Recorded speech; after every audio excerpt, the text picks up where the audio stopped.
Welcome back to the deep dive. Today we're really digging into something crucial for negotiations. The power of having a plan B. Right. Our source material, this video, Plan B, en.mp4, it really shows how alternatives aren't just, a safety net. Not at all. It's much more proactive. Exactly.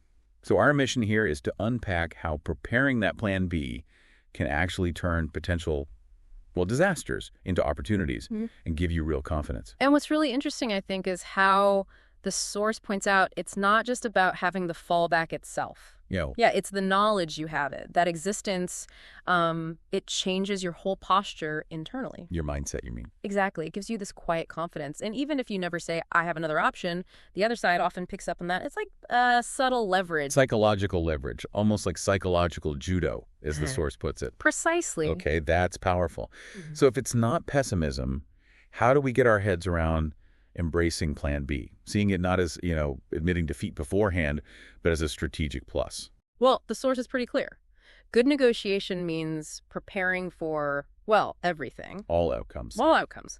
And having that plan B means you're ready, you can stay calm, respond confidently, whatever happens. So the options themselves give you influence? They convert that pressure into influence. Yeah, right. Okay, so this begs the question then. What if you don't have one? What happens then? The source calls negotiating without one fraught with danger. It really is. It's like, imagine trying to navigate a totally new city with no map, no GPS. You're just hoping for the best. Exactly. Hoping you stumble on to where you need to go. But usually, you get lost, make wrong turns you regret. So what's the negotiation version of getting lost and regretting it? Well, you might rush into concessions, give away too much just to get a deal done. Desperation creeping in. Totally. Or you agree to terms that, down the line, you realize really don't work for you, simply because you felt trapped, like there's no other choice. And the bigger the stakes, the worse that gets. Absolutely. High stakes, high risk without that backup. That paints a clear picture. But here's something else interesting. The source brings up how Plan B changes how you see setbacks. Oh yeah, that's key. It suggests every hiccup in the negotiation can actually be a learning moment.